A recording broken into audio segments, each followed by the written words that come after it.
Welcome back to Parenting Roadmaps, week number 9 of the Fall 2021 series. I hope this isn't your first time viewing a video produced by Parenting Roadmaps. If it is, then welcome. Glad you're here. These videos are designed to be standalone videos, but the more videos you view, you will begin to realize just how interconnected child development can be. For those of you who have watched a few of these videos, I hope you're beginning to pick up on some of the goals of Parenting Roadmaps. First, there is so much development going on with your preschooler. Seriously, it's a lot. If I tried to dump it all on you at one time, that would be crazy, which is why these videos are brief and once a week, easier to digest in smaller chunks. Reason number 2, the more you know about your child's development, the better able you are to support your child. Let's take a look at today's topic, stability. Sure, you know your kid is working on their ability to balance. That, as a parent, you understand. However, did you know that stability can be broken down into 3 different categories? If you watched a few of these Parenting Roadmaps videos, this shouldn't really come as any surprise.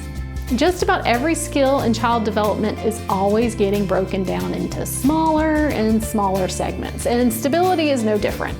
By breaking things down into smaller categories, it really does help us understand child development better, helping us understand that our child's ability to balance is actually more than just staying upright on our 2 feet.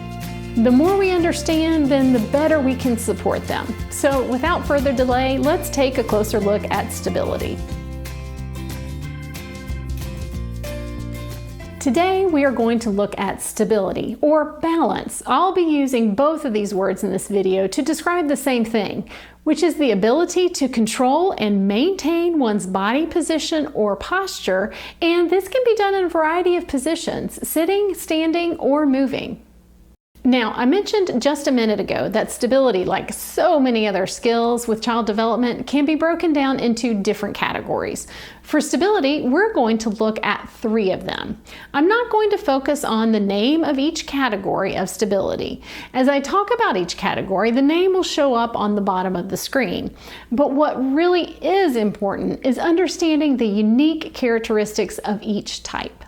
Let's start with the ability to balance when you're not moving, being able to hold your body in a specific position or posture.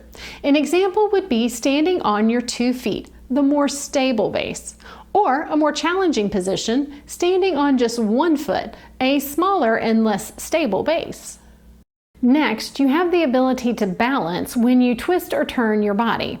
Remember back to math class when you learned about the vertical axis and the horizontal axis?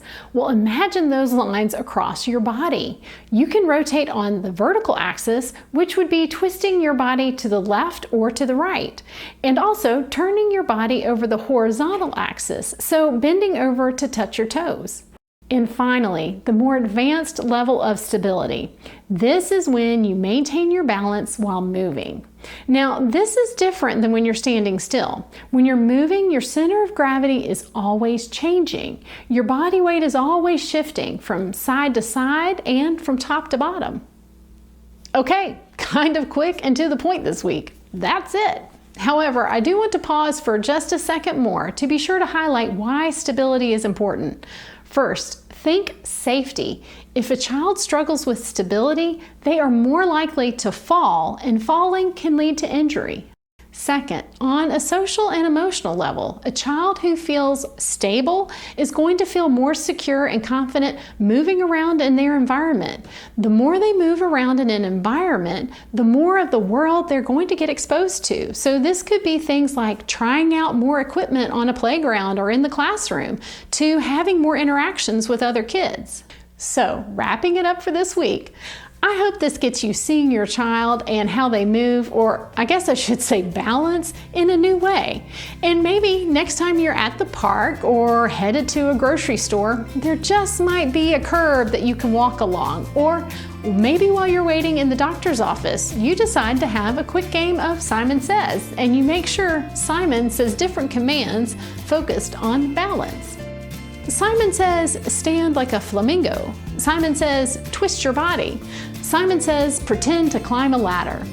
Taking a few minutes throughout your day to make sure your interactions with your child are focused on their developmental skills like stability can go a long way to supporting your child's growth and development. Next week is a big one, taking a look at scissors. Have a great week to all of you, and as always, remember to enjoy the journey.